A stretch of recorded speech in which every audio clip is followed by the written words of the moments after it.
Today, I want to talk about chaos. Chaos and love and relationship. The reason why I want to talk about chaos is because there's a very strong mood in the air right now that seems to be promoting utter chaos in our lives. It would seem that everything put before us right now is trying to distract us from something very important that's emerging out of, at least in the northern hemisphere, an emergence out of darkness.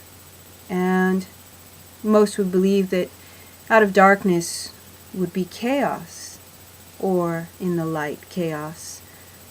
I probably sound quite confusing. What I mean is, in the northern hemisphere, most of us have been in great darkness. It's been a very long winter, and we have probably dug into parts of ourselves we didn't even know we had to survive, thrive, keep a spirit.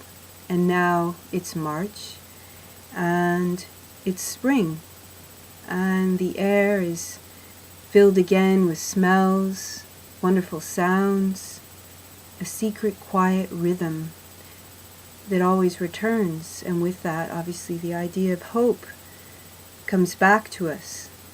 But we have something called, or what I call, the overculture, attempting to blackmail us in a way and make us stay focused on an aspect of ourselves that is non-natural.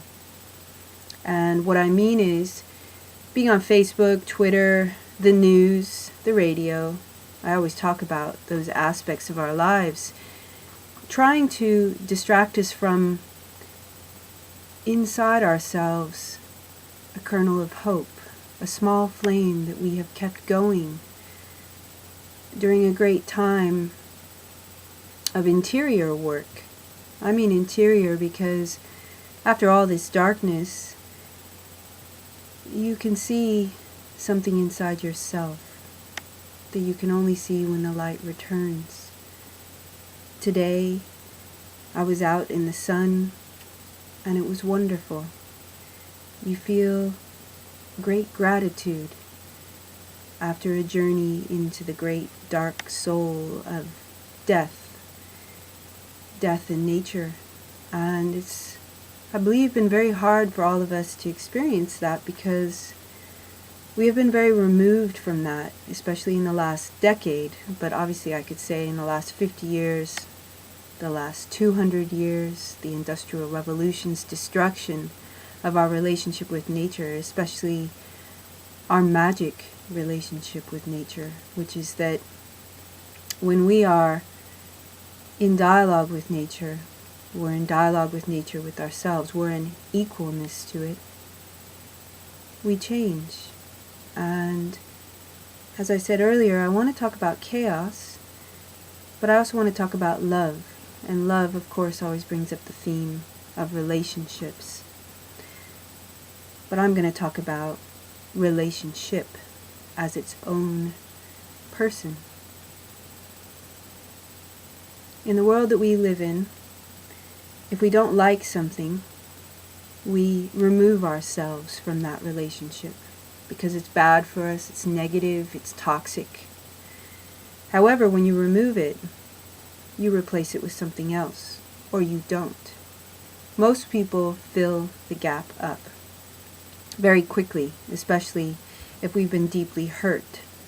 And I'm talking about relationships that would include business relationships, family, friends, the past, maybe even psychic phenomenon, things that are invisible to us from maybe past lives, or maybe what the future holds, which would be our fears.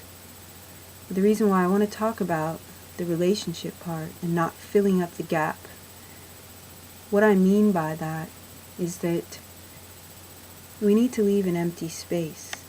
It's like spring. The flowers don't bloom that quickly. They have a rhythm, a day-to-day opening. And that includes ourselves. So if we're removing the toxicity of negative relationships, something's going to happen to us.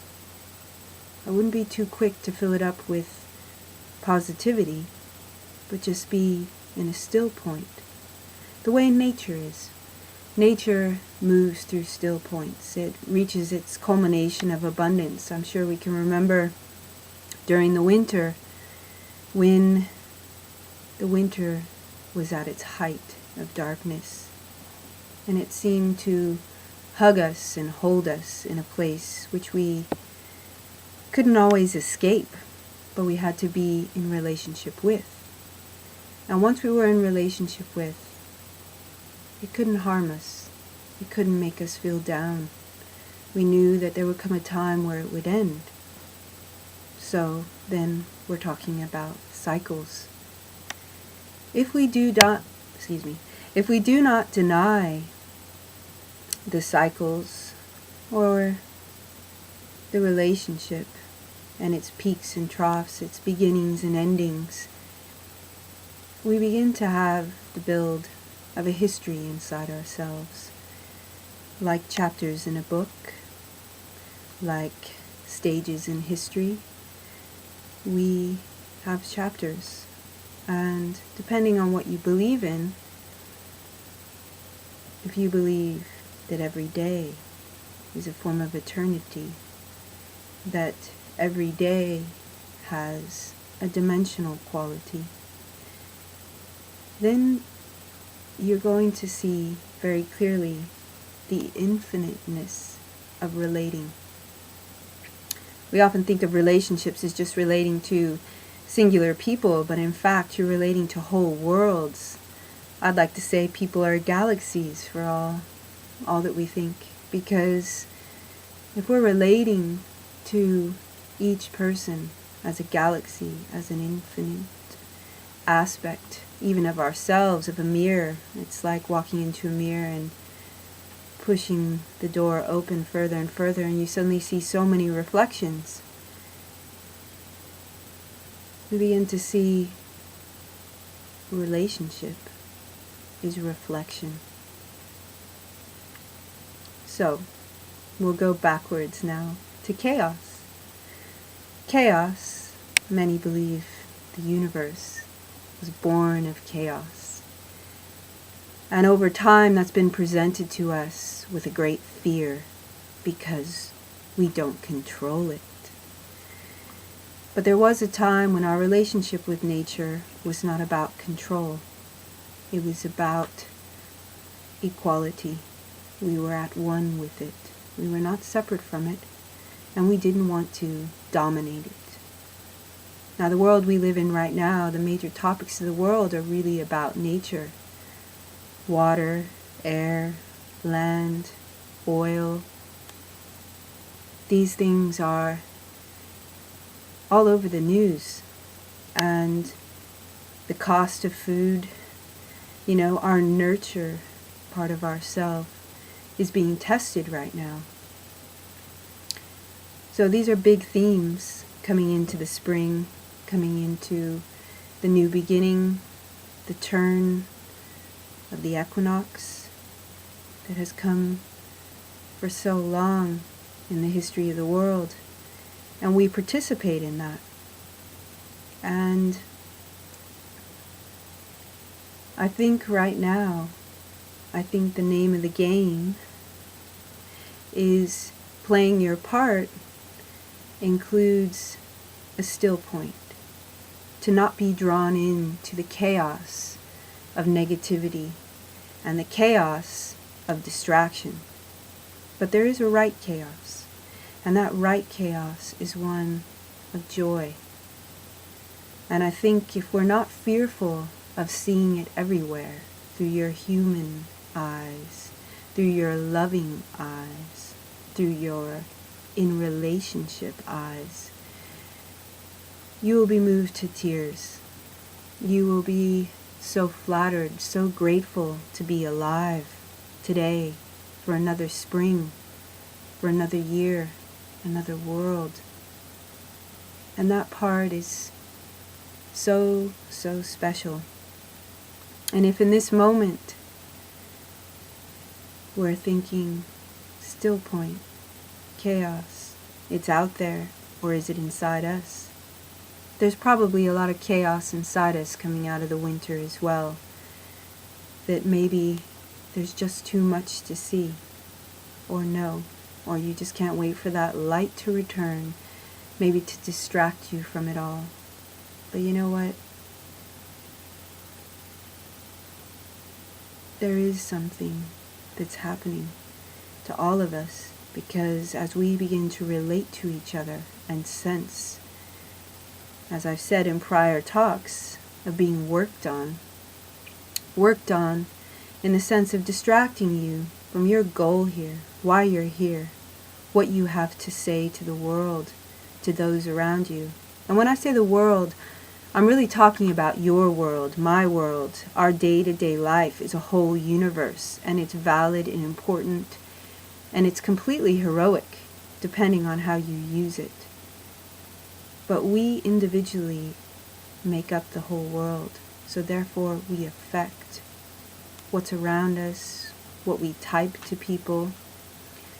And I sense that there is something in humanity right now that's tired of the distraction and is ready to speak the truth and speak of love and to speak directly without any debris of lies, because that is really the chaos that's being put in front of us right now, and it's forcing us to be very fearful about what the future holds. But I say, take it one day at a time right now and look for the eternal day to day. And if chaos comes into your life, make sure that chaos is balanced, positive and negative, and recognize that when you think of the world, you think of the universe, and you see these beautiful pictures of stars all spread out to infinity. That's what we need to do. Let it spread out as far as you can, and really, that is what creativity does. So make art, make poetry, make writing, and share it, and find a way to relate to everyone you meet. And if you can't relate, if you can't understand, and if it feels like it's too negative, then pass on peace from inside yourself. And it does matter.